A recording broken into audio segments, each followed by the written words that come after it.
If I had a nickel for every dead or dying craft that I have resurrected or drawn attention to, I'd have 2 nickels, which isn't much, but it's weird that it happened twice. This is a Druga. I'm going to tell you about them. You see, the other week, I saw this short. See that thing? I absolutely had to know what it was called, so I could get one for myself. The video was in another language that I do not speak, and I asked in the comments, and no answer on what it was called was forthcoming. So I went to a spinning group that I'm in on Facebook and asked there, and one ever so helpful commenter found a webpage about it. Well, not really a webpage. It was an entry on a Slovak encyclopedia on kind of Slovak culture. And there it was. It was not a shop though, so I couldn't obtain one, and I couldn't find anywhere that sold a Druga, which is what the tool's name is. So I made them. I just made some. They do that. This was used to spin yarn. Weird that, innit? Could never tell. It was traditionally used for wool and flax, traditionally used by men to spin with, and the spun yarn was generally quite thick, which makes a lot of sense when you try to use one. Now the way that it works is sort of similar to a Mayan spinner, except that instead of centrifugal force turning it, it is the tension placed on the yarn that you've just spun. Full disclaimer, I do sell these. You don't need to buy them. It is entirely possible to make these out of cardboard and dowels or from something that rotates a bit like this. The world is your oyster. Have a go, see what you come up with, tag me in it. I would love to see some of your creations. Do it. Make it yourself. I will at some point be selling the STL to print them yourselves, but check the website for if that has already happened. It's on the to-do list. It'll get done eventually. Thus beginneth the tutorial. You should start with a leader. They're useful. If you have spun before, you'll know what a leader is. If you have not, a leader is a 2-ply or more thread wool strand of stringy stuff that is at least 2-ply. And that means that you can separate it out into its like that. You can open it up, right? So what you want to do, you want to attach this to this. I did a very long leader here. So attach it. Now, the direction that this is going to be spinning is dictated by, here's the groove. This is the concave bit. So it will be going this way round because that's where the yarn is going to be. Now, whatever way round it's going there, you want to wrap your leader the opposite way. So if this is going that way, I want to wrap my leader the opposite way around. Okay, just going to do that for a moment. Bear with. Your leader is wrapped around and should hopefully hang out of one of these. So now what you want to do, tie a knot in the end of your leader. And then you're going to want to find the space between some of the plies. Something like that. That works. Then grab your wool. The spinning of this contraption, I'd recommend having a go at that with just the leader before you start including your wool in the ordeal. But once you've had a go at getting the old, doing a bit of that, getting used to it, then this is how you would start spinning.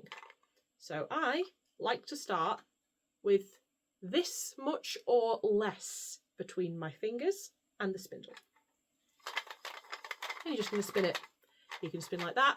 You can spin like that. Traditionally, it was used with the distaff, so something like that was perfectly fine, but it doesn't really matter. As long as this isn't getting caught in the reel, then you're good. So I have created a lot of spin here. This is very tightly spun now. Now what I'm going to do, I'm going to grab this, okay? I'm going to pull, right? And the spin travels up.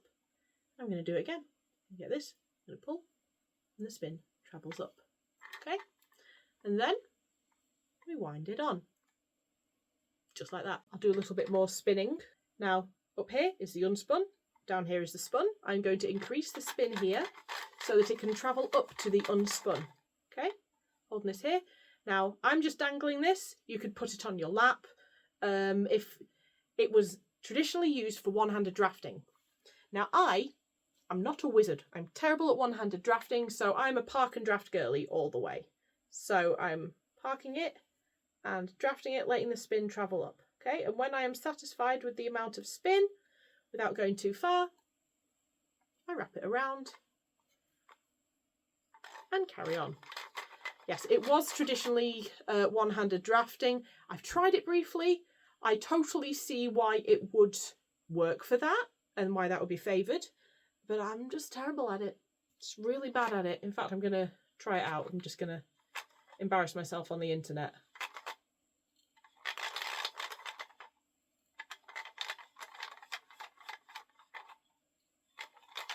Okay, to be fair, that went better than expected. That was a fluke. It will never go that well again, I promise. But that is what it traditionally would happen.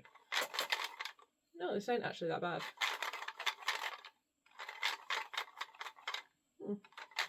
I'll keep practicing. But that is generally how to use it. And you carry on in this mode of operation till it gets a bit fuller. Like this. It can definitely get fuller than this, but I'm impatient and want yarn now.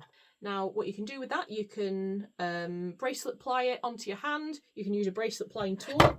Here's one I made earlier. It's called a Nifty Noddy. I made it for me and other people want it too, so I sell them. Again, you could do it yourself. You don't need to buy these things. I'm just extra like that. You wrap it around a certain way, pull off the top, and then you put it on your wrist.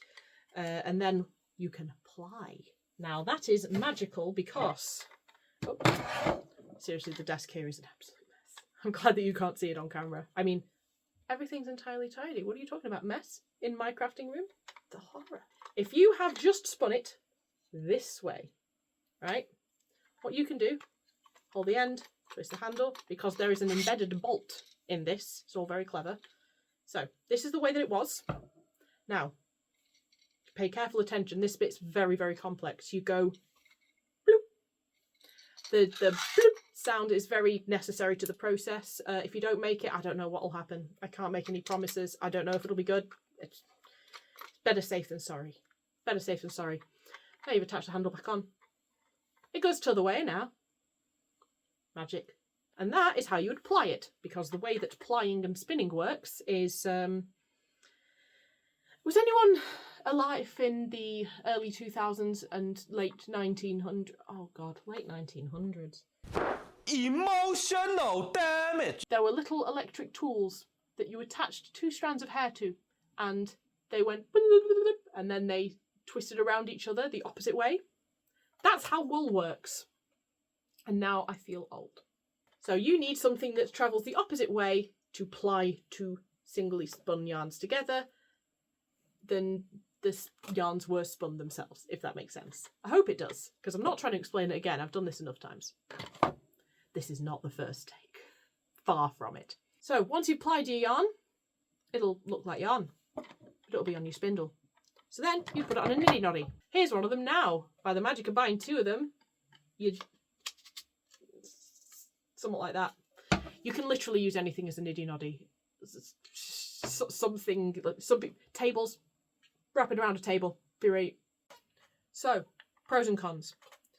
This requires a certain amount of tension exerted on this yarn here in order to spin it. Now, if your yarn is quite unspun, you are going to have a bad time. In so much as, you see this? This is what kind of unspun yarn looks like. It's not very strong. The spin is what creates the strength on the yarn. And without it, it does that.